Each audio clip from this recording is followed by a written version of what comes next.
What's Lucifer's plan? To be worshipped like a god, and who is worshipped like a god in our realm? Lord Lucifer, Jesus. Oh, okay, well, that's a crafty little trick there. Yeah. A very wrong one, but crafty nonetheless.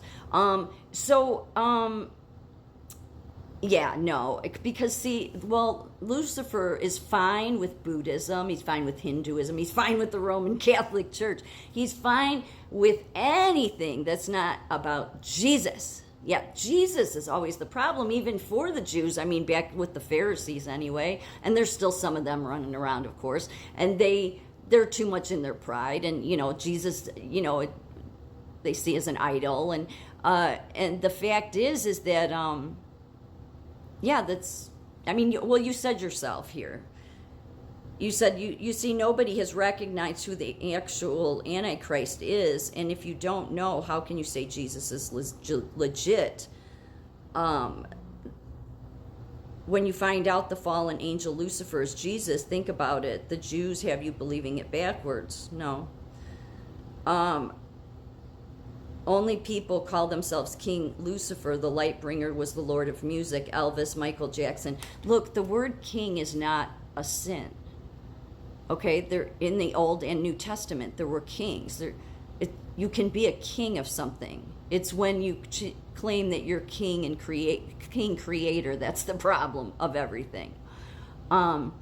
So knock that one down right out of. But here's why.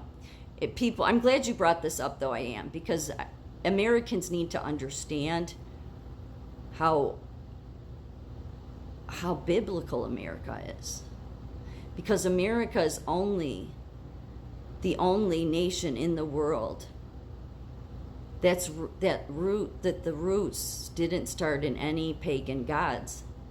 And see, Lucifer hates that, which is why they've always been after America. Do we have people that practice paganism? Yeah, we do, but it didn't start with that.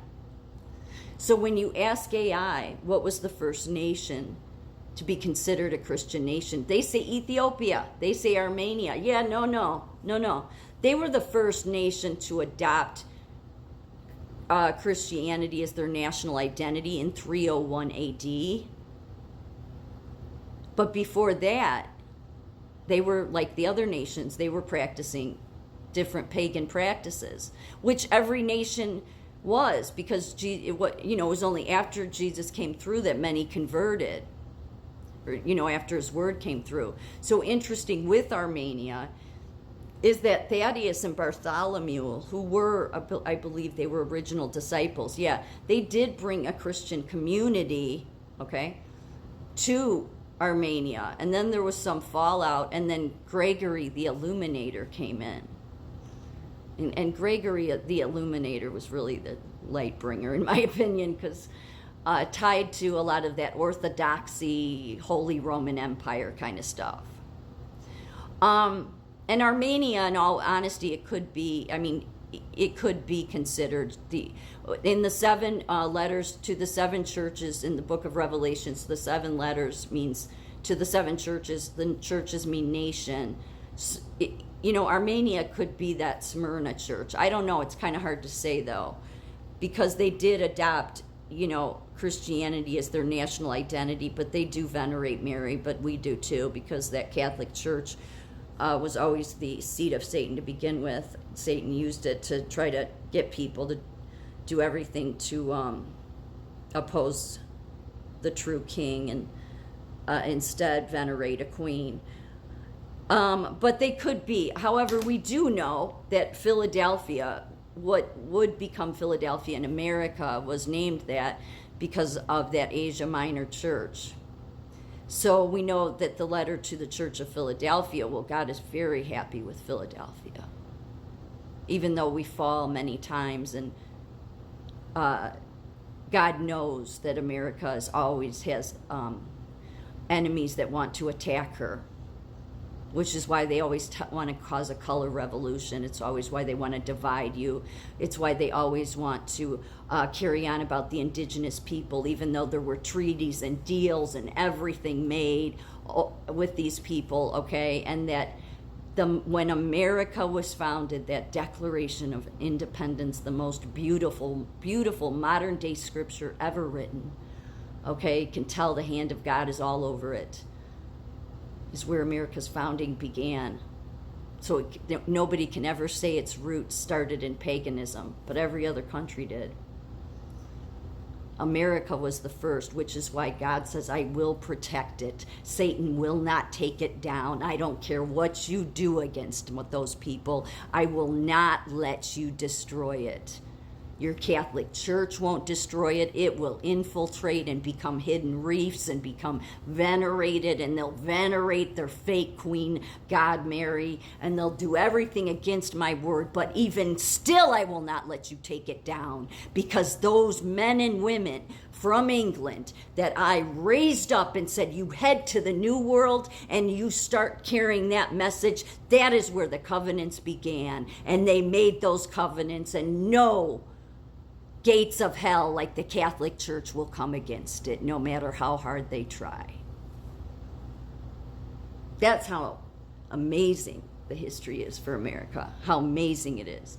Sadly, all those Christian denominations have all conformed and become something else, and they've just become institutionalized and have gotten totally off the path. I mean, not like the Catholic Church, but that's the seat of Satan. But the rest of them have just, they've all, they've really lost sight of, they've gotten hidden reefs in them and has taken them in the wrong direction. But that doesn't matter. It doesn't matter. God will never let anybody, because we're a tiny baby country on the world stage. Yet God's raised us up, raised us up, raised us up, raised us up, protected us. We don't suffer anything like what Israel suffers. Don't you ever wonder that? Yeah, God doesn't let, because God knows, no, that is my nation. Am I saying he doesn't care about the other nation? No, I'm not. I'm not saying that. I'm just saying that that's how crucial, that's why America is always attacked. That's why it's constantly this bullshit everybody has to listen to. You stole the land you stole it from the Indians. The Indians didn't own every single piece of the land here in America. Okay, and where they were, there were deals and compromises and treaties made, and it's like, so get over it. But they love to go back to that. Why? Well, because the indigenous people had practices that were contrary to Jesus. And yes, we are where you can practice freedom of religion, but the one thing the Roman Catholic Church can't change, and the one thing none of the indigenous people can change, and none of the harlots and the wicked ones can do, is change the fact that the roots for America always began on Jesus Christ. Never can change that. So Americans, you need to, buck up and get it together, okay? Especially if you were born in this country, but American citizen overall. But if you were born in this country, you realize how blessed you were to be born in this country, because you are the only country in the world that doesn't have any roots in paganism, because any paganism that came in after, because its roots began with Christianity, began with most especially Jesus Christ, not Mary. No, because all those people that came here initially, that's what they called the Catholic Church out for. Because Jesus raised them up and said, no, you will call that church out. You will stand by that, and you will tell them, no, you are practicing pagan practices. We're done with England. We're heading to the New World, and we're going to raise up God's church, the real, authentic, true church that Jesus Christ wanted, which is why, to this day, nobody will ever take America down. Those were the Apostle Fathers, really. Not that there is such a thing as the Apostle Fathers, but the Catholic Church came along and created this whole, it's a tradition that the Apostle Fathers were taught by the disciples, yet there's no evidence for any. I look into every one of these people they say that are Apostle Fathers, and there's no documentation. And when you ask AI, it says, no, it's just tradition, word of mouth. Catholic Church made it up. But who did God raise up to go against the Catholic Church? All those sects of Christianity. And where did they end up coming to? This nation that became America.